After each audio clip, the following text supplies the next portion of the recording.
오늘 읽은 본문의 말씀을 가지고 데살로니가 교회를 향한 바울의 기도라는 제목으로 말씀을 함께 나누고자 합니다. 이 데살로니가 후서는 사도 바울이 데살로니가 교회를 향해서 쓴 서신서입니다. 편지입니다. 이 데살로니가 전후서는 사도 바울이 신약성경에서 13권의 서신서를 썼습니다. 거의 신약성경의 절반에 가까운 성경을 사도 바울이 썼습니다. 근데 13권의 서신서 중에서 가장 최근에, 그러니까 가장 먼저 쓰여진 성경이 바로 이 데살로니가 전후서입니다. 다른 서신서들은 AD 60년 전후에 쓰여졌다면 이 데살로니가 전후서는 그보다 한 10여 년 앞선 50년 경에 쓰여졌다라고 합니다. 이 데살로니가 교회, 사도 바울이 2차 전도 여행을 할 때 세웠던 교회입니다. 사도 바울이 복음을 전할 때 엄청난 놀라운 역사가 일어났습니다. 사람들이 복음으로 변화를 받고 특별히 수많은 헬라인들이 예수를 만나게 되었습니다. 그러나 하나님의 은혜가 임하는 곳에는 반드시 사탄의 역사도 동일하게 임하기 마련입니다. 예수를 믿고 변화된 수많은 사람들도 있었지만 그 복음 전파되는 것을 극도로 싫어했던, 미워했던 유대인들의 박해와 핍박도 뒤따랐습니다. 결국에 사도 바울이 유대인들의 핍박과 박해 때문에 3주 동안 이 데살로니가 지역에서 복음을 전하고 그곳을 떠나게 됩니다. 유대교가 지배했던 그 당시에 예수를 믿고 바르게 따라가는 것, 고난과 핍박을 각오해야 되는 그런 일이었습니다. 그런 상황 가운데 이제 막 예수를 믿고 이제 막 교회가 탄생을 했습니다. 신앙의 첫 걸음마를 이제 막 뛰기 시작한 그 데살로니가 교회 성도들을 두고 다른 곳으로 떠나야 했던 이 개척자 사도 바울의, 목자 사도 바울의 마음이 어떠했을까요? 우리가 오늘 읽었던 본문의 말씀에는 그 이제 막 예수를 믿기 시작한 그 신앙의 첫 걸음을 뛴 그 영혼들을 향한 그 목자의 영적 아버지의 그 애틋한 마음이 잘 담겨져 있는 것이 오늘 우리가 읽은 본문의 말씀이라고 할 수가 있습니다. 당시의 상황을 데살로니가 후서 1장 4절에는 이렇게 사도 바울이 고백을 하고 있습니다. 1장 4절 말씀 보겠습니다. 그러므로 너희가 견디고 있는 모든 박해와 환난 중에서 너희 인내와 믿음으로 말미암아 하나님의 여러 교회에서 우리가 친히 자랑하노라. 비록 믿은 지 얼마 안 된 성도들이었지만 그 박해와 핍박 속에서 그들이 믿음을 포기하고 후퇴했던 것이 아니라 어떻게 했습니까? 오히려 인내하고 믿음을 지켰다라고 고백하고 있습니다. 때문에 사도 바울이 이 같은 사실을 다른 여러 하나님의 교회들에게 자랑하였다라고 고백을 하고 있습니다. 데살로니가 교회 성도들을 핍박 중에서도 믿음을 지키는 그 성도들을 매우 자랑스러워하였다라고 사도 바울은 고백하고 있습니다. 이어서 1장 5절의 말씀에서는 이렇게 이야기합니다. 이는 하나님의 공의로운 심판의 표요 너희로 하여금 하나님 나라에 합당한 자로 여김을 받게 하려 함이니 그 나라를 위하여 너희가 또한 고난을 받느니라. 데살로니가 교회 성도들이 받는 고난의 의미를 무엇이라고 해석하고 있습니까? 그 고난이 무엇이라는 것입니까? 하나님 나라에 들어가게 되는 그 하나님 나라 백성의 징표가 바로 너희가 받는 고난이고 핍박이다라고 이야기를 하고 있습니다. 격려하고 있는 것이죠. 고난과 핍박 중에 너희가 지금까지 잘 견뎠는데 그 고난은 바로 너희가 하나님 나라의 백성이라는 징표다라고 이야기하고 있습니다. 그러나 아무리 영광스러운 고난이라 할지라도 당장의 그 고난 때문에 핍박 때문에 생명을 잃을 수도 있는 그런 상황에 놓여 있는 데살로니가 교회 성도들이었습니다. 오늘 사도 바울이 그 데살로니가 교회 성도들을 생각하면서 하나님 앞에 올린 기도입니다. 오늘 본문 1장 11절 말씀 우리 다시 한번 함께 읽겠습니다. 이러므로 우리도 항상 너희를 위하여 기도함은 우리 하나님이 너희를 그 부르심에 합당한 자로 여기시고 모든 선을 기뻐함과 믿음의 역사를 능력으로 이루게 하시고. 사도 바울이 고난 중에 있는 데살로니가 교회 성도들을 기억하며 생각하면서 하나님 앞에 기도를 하는데 바울의 첫 번째 기도 무엇입니까? 하나님, 이들을 하나님의 부르심에 합당한 자로 세워주십시오 라고 기도를 하고 있습니다. 부르심에 합당한 인생. 여러분, 여러 가지 부름이 있습니다. 여러 가지 부르심이 있지만 우리 인생 가운데 가장 위대한 부르심이 무엇일까요? 바로 하나님의 부르심입니다. 하나님이 우리를 하나님의 백성으로 불러주신 그 부르심입니다. 여러분, 하나님의 부르심은 여러 가지 의미를 담고 있죠. 영적으로 죽었던 우리를 하나님이 불러주셨다는 것, 그것은 죽은 우리 영혼이 다시 살아났음을, 영혼이 소생되었음을 의미하는 그런 축복입니다. 또 소망 없는 이 세상 가운데서 우리를 하나님께서 부르셨습니다. 그것은 우리 가운데 소망이 없던 우리 인생 가운데 소망 없이 살다 그렇게 끝난 우리 인생이었는데 하나님이 우리를 불러주었다는 것은 이제는 예수 그리스도라는 새로운 그 희망과 소망을 품고 우리가 살아갈 수 있게 되었다는 것을 의미합니다. 여러분, 자격이 없는 우리를 하나님께서 불러주셨습니다. 그것을 우리가 은혜라고 합니다. 사도 바울의 기도가 이것입니다. 하나님, 하나님의 은혜로 우리를, 이 데살로니가 교회 성도들을 불러주셨으니 이제는 그 부르심에 합당하게 이들이 살아가게 해주십시오라고 지금 기도하고 있는 것입니다. 하나님의 부르심을 얻을 만한 자격을 갖춘 사람은 아무도 없습니다. 데살로니가 교회 성도들 중에서도 없었고, 오늘 이 추수감사주일 오후 예배 드리고 있는, 적어도 주일 오후 예배를 또 다시 드리러 나오신 분들은 그래도 자타가 공인하는 믿음을 가지고 있는 분들이라고 할 수가 있겠습니다. 그러나 그 어떤 경우에도 하나님의 부르심을 받을 만한 자격을 갖추어서 우리가 이 오후 예배 자리에 있는 사람은 아무도 없습니다. 그런 부르심에 합당한 삶을 살라는 것은 우리가 구원받기 위해서 하나님께 좋은 모습을 보여서 구원받기 위해서 부르심에 합당한 삶을 살라는 것이 아니죠. 우리가 부르심을 받았기 때문에, 달리 말해서 우리가 구원을 받았기 때문에, 하나님의 백성으로 부름을 받았기 때문에 이제는 하나님의 백성답게 거기에 합당한 삶을 살아가라는 요청인 것입니다. 그렇다면 여러분, 하나님의 부르심에 합당한 삶이란 어떤 삶일까요? 그것은 하나님이 원하시는 삶, 하나님이 기뻐하시는 삶, 하나님의 그 목적대로 살아가는 삶이라고 할 수가 있겠습니다. 하나님이 우리를 불렀을 때, 내가 정말 저희를 구원하기 위해서 내 아들 독생자 예수 그리스도를 십자가에 못 박혀 죽게 했는데 내가 그것에 전혀 후회가 없구나, 예수의 그 피 흘림이 보람이 있구나, 피 흘린 가치가 있구나 라고 우리 하나님이 우리를 볼 때 그렇게 생각하셔야 될 것입니다. 오늘 데살로니가 교회 성도를 향하여서 하나님, 이들이 하나님의 구원받은 백성들답게 그렇게 합당한 삶을 살게 해달라고 간절히 기도하고 있는 이 사도 바울을 보면서 우리 하나님께서는 무슨 생각을 하셨을까요? 내가 정말 저 사도 바울 하나는 내가 정말 잘 불렀다, 이방인의 사도로 내가 정말 기가 막히게 잘 불렀다라고 우리 하나님 아마 합당하게 생각하시고 기뻐하셨을 것입니다. 그렇다면 우리 하나님께서 오늘 예배하고 있는 우리를 볼 때는 어떤 마음을 품고 계실까요? 저 아무개 집사는, 아무개 성도는 정말 내 부름에 전혀 후회가 없다, 정말 그 부름에 합당하게 살고 있구나, 그렇게 보신다면 참으로 감사할 일일 것입니다. 그보다 더 감사할 일이 없을 것입니다. 그러나 하나님께서 우리를 또 보실 때 내가 저를 구원하기 위해서 예수 그리스도의 피를 흘렸건만, 십자가에서 모든 마지막 피 한 방울까지 아낌없이 흘렸건만, 부었건만, 어찌하여 저렇게 아직도 저렇게 살아가고 있는 것일까? 저렇게 살면 안 되는데. 우리 하나님께서 그런 안타까운 마음을 가지고 우리를 바라보시는 것은 아닐까? 우리 자신 한번 돌아보길 원합니다.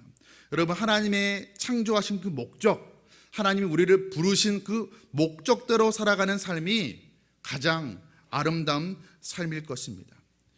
우리 중에 자격이 있어서 부름받은 사람이 아무도 없다라고 말씀을 드렸죠. 그러나 자격이 없지만 하나님께서 은혜 베풀어 주셔서 우리가 하나님의 백성으로 거듭났습니다.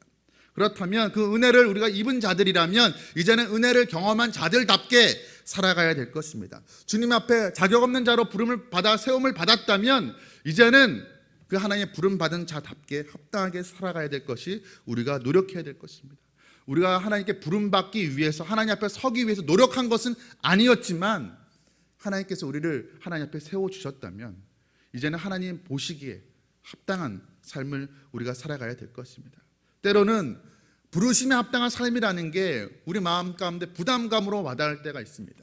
때로는 내가 오랜 생활 동안 신앙생활을 하여도 내 스스로 하나님 보시기에는 고사하고 내 스스로 나를 바라보아도 한없이 부족함을 느끼고 신앙의 제자리 걸음을 하는 것과, 아니 이전보다 더 예수를 처음 만났을 때보다 오히려 더 후퇴한 것 같은 나 자신을 발견할 때가 있습니다. 내 믿음 하나조차도 내가 스스로 건사하지 못하는데, 우리 가정 하나조차도 내가 믿음의 가장으로서 바르게 인도하지 못하는데 내가 어떻게 하나님의 부르심에 합당한 삶을 살아갈 수가 있을까? 그런 마음이 우리에게 들 때가 있습니다. 내가 과연 그렇게 살아갈 수 있을까? 그러나 여러분, 우리가 기억해야 될 것이 있습니다. 하나님이 우리를 부르셨다면 하나님이 우리를 통해서 하실 일이 있기 때문에 우리를 부르신 것입니다. 아무런 기대감 없이, 우리를 통해서 하실 아무런 계획 없이 하나님께서 우리를 부르시지 않았습니다. 우리가 하나님께 부름받은 하나님의 백성이 맞다면 하나님께서 우리를 향해서 기대하고 계시는 것이 있다는 사실을 우리가 깨닫기를 원합니다. 하나님께서 우리를 통해서, 나를 통해서, 비록 미약하고 미천한 나지만 그런 나를 통해서도 하나님께서 하실 일이 있다는 사실을 우리가 꼭 기억하길 간절히 소원합니다. 때문에 내 모습이 너무 부족하여서 하나님, 나는 하나님의 부르심에 합당하게 살 수 없습니다 라고 고백하는 것이 아니라, 하나님, 이렇게 부족한 나를 하나님 불러주셨으니 이제는 그 하나님의 부르신 삶의 모습대로 합당하게 내가 살아갈 수 있도록 하나님의 은혜를 부어주십시오라고 우리가 기도해야 될 것입니다. 그렇게 기도할 때 하나님께서 우리에게 은혜를 부어주실 줄로 믿습니다. 오늘 본문의 말씀을 보면 바울의 두 번째 기도, 데살로니가 교회 성도들을 향한 두 번째 기도입니다. 무엇이라고 기도합니까? 11절 하반부의 말씀에 모든 선을 기뻐함과 믿음의 역사를 능력으로 이루게 하시옵소서, 이렇게 기도하고 있습니다.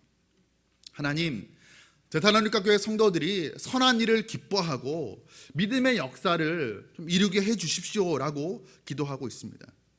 여러분, 이 두 번째 기도에 부르심을 받은 사람들이 어떻게 살아가야 되는지를 보여주고 있습니다. 여러분, 우리가 하나님의 부르심에 합당한 삶을 살아간다는 것이 무엇일까요? 어떻게 살아가는 것이 하나님의 부르심에 합당하게 살아가는 것일까요? 그것은 바로 선한 일을 기뻐하는 것, 선한 삶을 살아가는 것입니다. 여기서 선한 삶이라는 것이 우리가 다른 사람들보다 조금 더 윤리적으로, 조금 더 도덕적으로 착한 삶을 살아가는 것을 의미하는 것이 아닙니다. 여기에서 선한 일이라는 것은 원문을 보면 하나님의 선한 일이라고 표현되어 있습니다. 그러니까 하나님이 기뻐하시는 하나님의 선한 일을 하라는 것입니다. 그러니까 바울은 데살로니가 교회 성도들을 향해서 기도할 때 이렇게 기도하고 있는 것입니다. 하나님, 저 데살로니가 교회 성도들이 이제 하나님의 부르심을 받은 하나님의 백성이 되었는데 그 부르심에 합당한 삶을 살기 위해서 저들이 하나님이 기뻐하시는 선한 삶을 살게 해 주십시오. 믿음의 열매를 맺을 수 있도록 도와주십시오 라고 그렇게 기도하고 있는 것입니다. 그렇다면 구체적으로 하나님의 선한 일, 하나님이 기뻐하시는 일은 무엇일까요? 하나님께서는 미가 선지자를 통하여서 이렇게 이미 우리에게 말씀하셨습니다. 미가서 6장 8절의 말씀 우리 함께 읽겠습니다. 사람아, 주께서 선한 것이 무엇임을 내게 보이셨나니 여호와께서 내게 구하는 것은 오직 정의를 행하며 인자를 사랑하며 겸손하게 내 하나님과 함께 행하는 것이 아니냐. 여러분, 하나님이 기뻐하시는 삶을 알지 못하겠다라고 우리가 이야기해서는 안 될 것입니다. 하나님께서는 이미 우리에게 말씀하셨습니다. 하나님이 우리에게 원하시는 삶, 하나님이 기뻐하시는 삶, 하나님의 선한 삶이 무엇인지 우리에게 말씀하셨습니다. 그것이 무엇입니까? 하나님의 말씀을 따라서 공의를 행하는 것, 정의를 행하는 것, 인자를 사랑하는 것, 예수 그리스도를 사랑하는 것, 그리고 무엇입니까? 겸손하게 하나님과 함께 행하는 것, 하나님과 하루하루 동행하며 살아가는 것, 그것이 하나님이 기뻐하시는 삶이라고 그렇게 말씀하고 있습니다. 주님을 따라서 겸손하게 주님과 동행하는 그 삶 자체가 주님이 기뻐하시는 선이라고 말씀을 하고 있습니다. 선한 삶을 살아가야 된다는 것이 1년에 몇 번 날을 정하여서 그냥 구제활동하고 봉사활동하는 그런 삶을 이야기하는 것이 아닙니다. 지금 바울이 데살로니가 교회 성도들이 좀 착한 마음 가지고 연말 연시에는 봉사하고 불이웃 돕게 해달라고 그렇게 기도하고 있는 것이 아닙니다. 삶 자체가 하나님이 기뻐하시는 그런 선한 삶을 살게 해달라고 기도하고 있는 것입니다.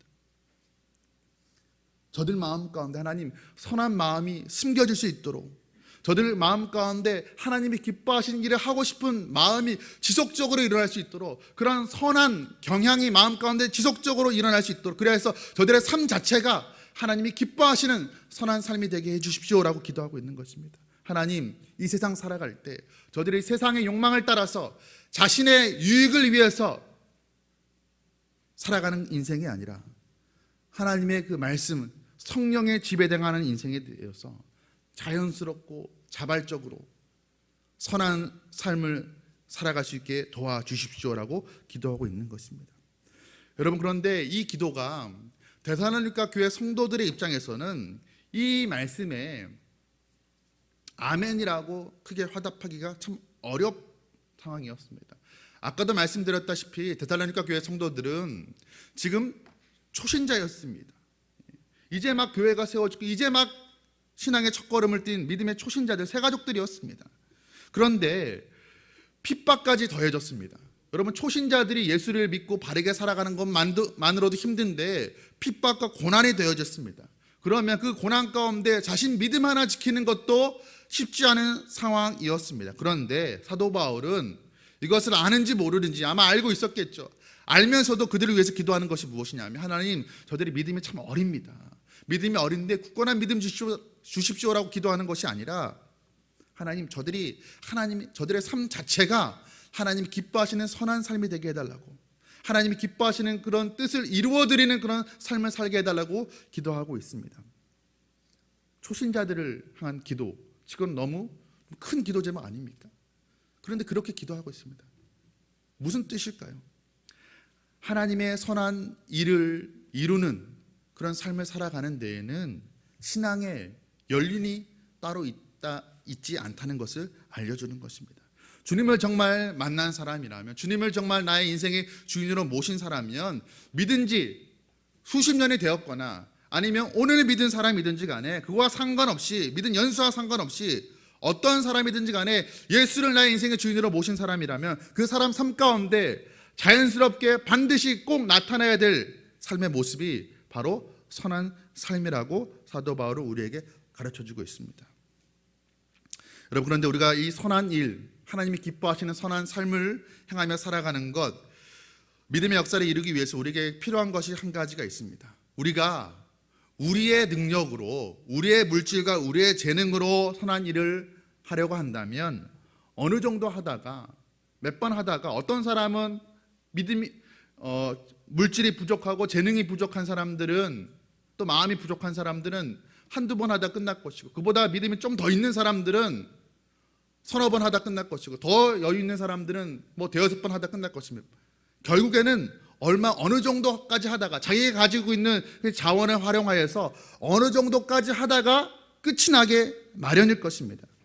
사람의 재능과 사람의 물질과 힘을 가지고 선한 삶을 살려고 하면 어느 정도 가다가 반드시 끝나게 됩니다. 누가 조금 더 오래 하고 조금 더 빨리 끝나느냐의 차이지, 다 사람의 힘으로 하면 어느 정도까지 하다 끝이 나게 될 것입니다. 그러나 여러분, 하나님의 선한 일이라고 했습니다. 우리가 하는 선한 일이 아니라 하나님의 선한 일이라고 했습니다. 그렇다면 하나님의 일은 하나님의 능력으로 하는 것입니다. 여러분, 바울이 데살로니가 교회의 그 열악한 상황을 알지 못해서였을까요? 이런 말을 한 이유가 그들의 상황을 몰라서, 그들의 연약함을 몰라서, 저들이 초신자인 줄 몰라서 하나님께서 그 사도 바울이 한 기도였을까요? 그렇지 않습니다. 마찬가지로 하나님께서 오늘 우리에게 이 말씀을 주실 때 우리의 연약함과 부족함을 알지 못하여서 하나님께서 우리에게 이런 기대를 가지고 이렇게 기도하고 계시는 것일까요? 아닙니다. 우리의 힘으로 하는 것이라면 할 수가 없습니다. 그러나 하나님의 선한 일은 우리의 힘으로 하는 것이 아닙니다. 우리의 최선의 능력으로 선한 일을 이루는 것이 아니라 하나님이 주시는 능력으로 우리는 하나님이 기뻐하시는 선한 일을 이룰 수 있는 사람들입니다. 우리가 어떤 전자기기를 쓰기 위해서, 가전제품을 쓰기 위해서 전기를 사용해야 되죠. 전기를 사용하기 위해서 그 콘센트에 플러그를 반드시 꽂아야 그 전기를, 파워를 사용할 수가 있습니다. 마찬가지로 우리가 하나님의 그 무한한 능력, 그 힘을 우리가 얻기 위해서는 우리가 하나님께, 마치 그 플러그가 콘센트에 꽂혀 있는 것처럼 우리가 하나님께 꽂혀 있어야 됩니다. 예수님 시대에 전기, 콘센트, 플러그 이런 게 없었으니까 포도나무로 비유를 하셨습니다. 뭐라고 예수님께서 말씀하십니까? 나는 포도나무요 너희는 가지라. 그가 내 안에 내가 그 안에 거하면 사람이 열매를 많이 맺나니 나를 떠나서는 너희가 아무것도 할 수 없느니라. 우리가 하나님의 선한 삶, 하나님이 기뻐하시는 그런 삶을 살기 위해서는 어떻게 해야 된다고 이야기하고 있습니까? 예수님께 접붙임 바가 되어야 된다고.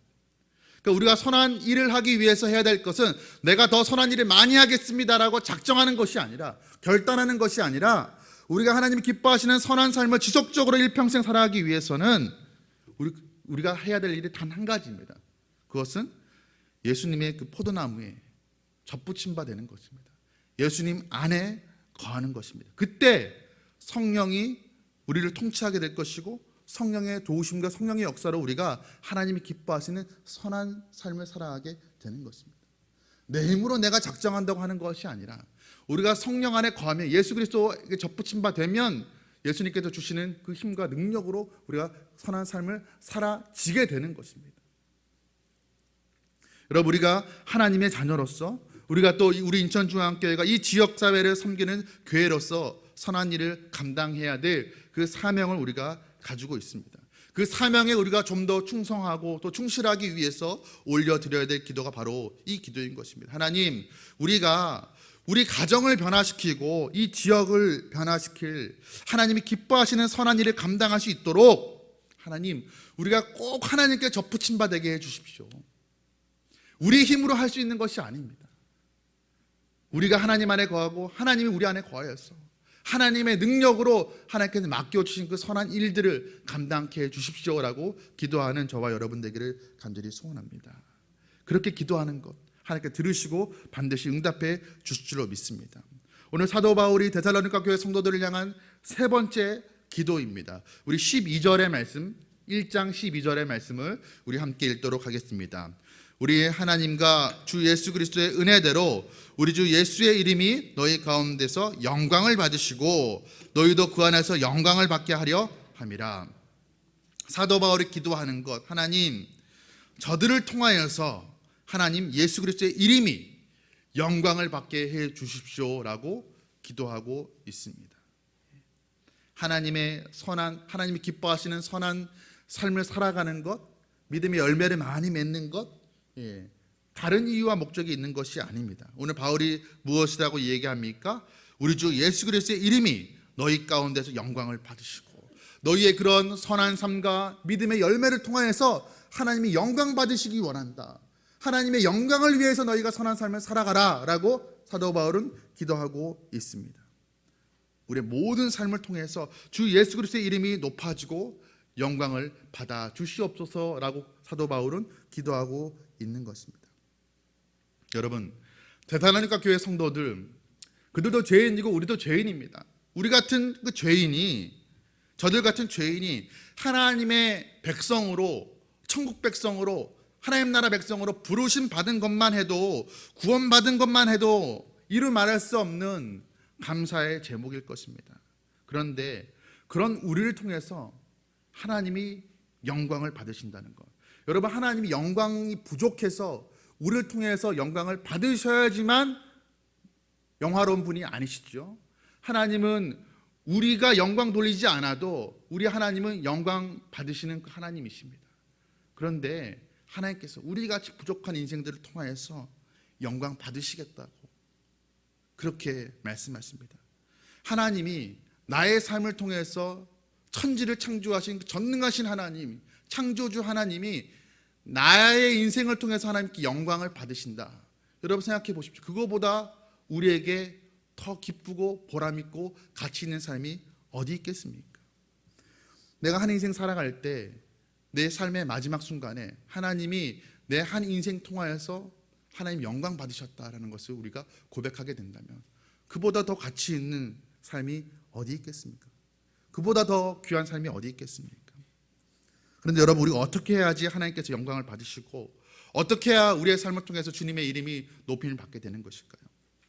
우리 인생이 하나님이 창조한 그 목적대로 살아가면 되는 것입니다. 하나님께서 우리를 왜 창조하셨죠? 하나님께서 왜 우리를 구원해 주셨나요? 우리를 천국 가기 위해서 우리를 구원해 주셨다. 반은 맞고 반은 틀린 말입니다. 죄인 되어서 영원한 지옥에 떨어질 수밖에 없는 우리를 저 영원한 천국으로 하나님 나라로 인도하기 위해서 우리를 구원하신 것 맞습니다. 그러나 그것이 우리를 부른 목적의 전부는 아닙니다. 우리가 구원받았다면 이제는 구원받은 하나님의 백성으로 이 땅에 사는 날 동안에 아직까지 구원받지 못한 사람들, 아직까지 믿지 않은 사람들에게 그 영광의 그 복음을 증거하기 위해서 우리를 구원하신 것입니다. 세상이 우리를 바라볼 때 먼저 구원받은 우리를 통해서 우리 안에 예수 그리스도의 그 복음의 향기가 그들에게 전해지길 하나님께서 원하십니다. 우리의 삶으로, 우리의 입술로 증거하는 그 복음을 통해서 아직까지 믿지 않는 자들이 새 생명을 얻고 새 힘을 얻기를 바라십니다. 우리가 그렇게 살아갈 때, 우리의 삶을 통해 복음이 증거될 때 하나님께서 영광을 받으시는 것입니다. 여러분, 우리 곁에 있는 수많은 사람들이 있습니다. 우리가 지금 예배당 안에 우리 다 믿음의 형제 자매들이지만 우리가 이 예배를 마치고 우리의 삶으로 돌아가면 우리 곁에는 수많은 사람들, 믿는 사람들, 믿지 않는 사람들이 있습니다. 여러분, 내 곁에 있는 사람이 믿는 사람이라면 나를 통하여서, 내 삶을 통하여서 저들의 믿음이 더 성장하기를 우리가 바라야 될 것입니다. 내 곁에 있는 사람이 아직까지 믿지 않는 사람이라면 내 삶을 통해서 정말 나의 희망 되신 예수 그리스도를 저도 만나기를 원한다. 인생에 소망 없이 낙심과 절망 가운데 살아가는 저들도 정말 인생의 참 소망 되신, 유일한 희망 되신 예수 그리스도를 만나기를 그 바라는 마음으로 우리가 그렇게 살아가야 될 것입니다. 그렇게 살아가다가 한 사람이 나로 말미암아 실족하는 것이 아니라 나로 말미암아 더 성장하고, 믿지 않은 자들이 나로 말미암아 인생의 유일한 참 소망 되신 예수 그리스도를 만나게 되면 그때 비로소 하나님이 우리의 삶을 통해서 영광을 받으시게 되는 것입니다. 여러분, 우리 인생이 추구하는 것, 우리 인천중앙교회가 추구하는 것, 단순히 연말연시에 불우이 돕기 한두 번 하는 것이 아닙니다. 우리를 통하여서, 우리 교회를 통하여서 하나님의 그 복음이, 하나님의 그 사랑이 증거되는 것이 우리 인생이, 우리 인천중앙교회가 추구해야 될 그 목적과 비전인 줄로 믿습니다. 여러분, 우리가 선한 일을 하고 나서 그 결과를 보면 우리가 어떤 목적으로 우리가 선한 일을 베풀었는지 알 수가 있습니다. 무슨 말이냐면, 우리가 어떤 좋은 일, 선한 일을 했습니다. 그런데 그 결과로 나타나는 것이 그 수혜를 입은 수많은 사람들이 선을 행한 우리 자신을 칭찬하고 우리 교회를 칭찬하는 데서 그친다면 우리는 하나님이 받으실 영광을 가로채는 그런 실수를 범하는 것입니다. 우리가 사랑을 베풀 때, 우리가 선행을 베풀 때 그 베품을 받은 사람들이 우리에게 집중하는 것이 아니라 우리로 하여금 선한 삶을 살도록 하신 하나님을 바라볼 수 있도록 우리는 해야 될 것입니다.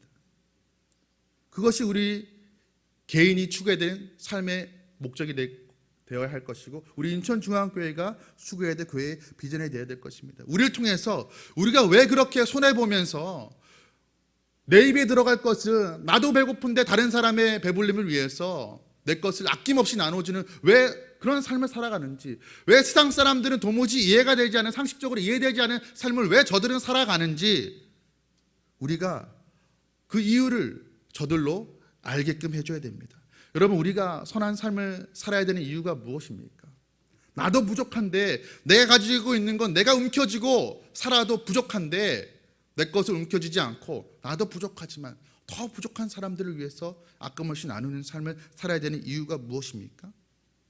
바로 예수 그리스도께서 그것을 명령하셨기 때문이고, 그 선한 행실을 통해서 하나님께 영광을 돌리기 위함입니다. 여러분, 우리가 이렇게 기도해야 될 것입니다. 주님, 우리가, 우리 가정이, 또 우리 교회가 하나님의 선한 일, 정말 믿음의 역사를 써내려가는 그런 교회 되게 하여 주시옵소서. 그리하여서 우리의 그 선한 삶을 통하여서, 선한 행위를 통하여서 홀로 하나님 영광 받아 주시옵소서. 그렇게 기도하는 저와 여러분 되기를 간절히 소원합니다. 오늘 사도 바울은 이렇게 하나님 데살로니가 교회 성도들을 통하여서 저들의 삶 자체를 통하여 홀로 영광 받아 주시옵소서라고 기도를 하면서 한마디를 덧붙이고 있습니다. 무엇입니까? 12절 하반부의 말씀 보면 너희도 그 안에서 영광을 받게 하려 함이라. 여러분, 이 말이 얼마나 우리에게 큰 위로가 됩니까? 하나님이 나 같은 인생을 통해서 영광 받아주신다면, 하나님이 나같이 미천한 인생을 통해서 하나님 기뻐하신다면 그것만으로 우리는 충분한 것입니다. 그것만으로 우리 인생의 가치가 증명이 된 것입니다. 그런데 하나님께서는 우리가 그런 선한 삶을 살아갈 때, 우리 인천주와 함께 그런 선한 삶을 실천할 때 하나님만 영광 받으시는 것이 아니라 어떻게 한다고 말씀하십니까? 너희도 그 안에서 영광을 얻게 하려 함이라. 네. 여러분, 우리가 이 한 가지 기억했으면 합니다. 하나님만 영광을 독차지하는 것이 아니십니다. 하나님이 영광 받으실 때 그때 우리도 그 영광 가운데 우리도 함께 참여하게 되는 것입니다. 여러분, 하나님이 기뻐하시면 하나님만 기뻐하는 삶을 살아가게 되는 것이고, 나는 아무런 인생의 유익도 즐거움도 재미도 없는 그런 무미건조한 삶을 살아가게 되는 것이 아닙니다. 하나님이 기뻐하실 때 우리 마음 가운데 세상이 줄 수 없는 진정한 기쁨이 우리 가운데도 되살아나는 것입니다. 우리가 하나님께 더욱더 얽매이는 삶을 살아가게 되면 우리 인생의 모든 자유를 다 잃어버리고 속박되는 것이 아닙니다. 우리가 하나님께 더 가까이 나아가고 하나님께 더 얽매이게 되면 우리는 그 안에서 하나님 앞에서 더 큰 자유를 얻게 되는 것입니다. 여러분, 우리가 더 힘을 내어서 우리에게 있는 것들을 더 나누며 살아갈 때 우리는, 속된 말로 우리는 쪽박차게 되는 것이 아닙니다. 우리가 더 나누게 될 때 우리 인생이라는 것이 퍼내면 퍼낼수록 더 샘솟는 샘물이라는 것을 우리가 그때 깨닫게 될 줄로 믿습니다. 우리가 하나님 기뻐하시는 선한 일을 감당하며 살아가게 되면 재미없는 삶을, 아무 즐거움 없는, 행복하고는 거리가 먼 삶을 살아가게 되는 것이 아닙니다. 오히려 더 선한 삶을 살기 위해서 몸부림치면 칠수록 그때 하나님 앞에 진정한 행복을 얻게 되는 줄로 믿습니다. 하나님이 우리의 삶을 통해서 영광 받으시는 것만으로도 충분하지만 우리 하나님께서는 우리도 영광스럽게 해주시겠다고, 우리도 기쁘게 해주시겠다고 말씀하시는 우리 하나님이십니다. 우리가 오늘 추수감사주의를 우리가 보내고 있습니다. 한 해 동안 베풀어 주신 그 은혜에 감사하는 마음으로 우리 예물도 올려드리고, 지금 강대상 아래에 이렇게 과일도 하나님 앞에 헌물로 드렸습니다. 우리가 오늘 이 오후 예배가 끝나게 되면 우리 주변에 이 지역 주민들을 위해서 봉사하시는 많은 분들이 있습니다. 우리 교회를 중심으로 아파트, 인근 아파트의 경비 초소에서 그 수고하시는 우리 경비원분들, 또 우리 파출소에 계시는 우리 경찰분들, 또 코로나 시대 때 수고하고 계시는 밤낮 할 것 없이 24시간 대기하면서 수고하고 계시는, 또 중부 보건소, 또 동구 보건소 직원분들에게 이 과일을 함께 나누려고 합니다. 여러분, 이 나눔이 단순히 먹을거리를 나누는 그 나눔으로 그치지 않기 원합니다. 이 나눔을 통해서 하나님이 영광 받으시고, 또 하나님이 영광 받으심으로 말미암아 우리에게도 큰 기쁨이 넘치게 되는 그런 귀한 사역 되기를 간절히 소원합니다. 이 사역에 함께 동참하고 싶으신 분들은 오후 예배 끝나고 또 교육자들이 말씀해 주시면 함께 또 전달하는 그런 좋은 기회를 갖도록 하겠습니다. 여러분, 우리의 삶을 통해서 하나님이 영광을 받으시는 것, 그것이 우리가 살아가야 될 이유이고 목적인 줄로 믿습니다. 우리가 하나님의 부르심을 받았다면 이제 그 부르심에 합당한 삶을 살아가기 원합니다. 그 부르심에 합당한 삶이라는 것은 하나님 앞에 선한 삶을 살아가는 것입니다. 한두 번 선한 행위를 하는 것이 아니라 우리의 일생 전체가 하나님 앞에 선한 삶으로 살아가는 것입니다. 그때 우리의 인생을 통해서 하나님 홀로 영광 받아주시고, 또 그 영광을 우리에게 나눠주시면서 우리에게도 참된 기쁨과 즐거움을 베풀어 주시는 그 하나님인 줄로 믿습니다. 우리 이 시간에 우리의 마음을 담아서 우리 함께 찬양하고 기도하며 나아가기를 원합니다. 오늘 사도 바울의 그 기도, 주님 큰 영광 받아 주시옵소서라는 그 기도인 줄로 압니다. 우리 이 시간에 주님 큰 영광 받으소서 함께 우리 기도하는 마음으로 찬양하고 우리 주신 말씀 붙들고 함께 기도하며 나아가도록 하겠습니다.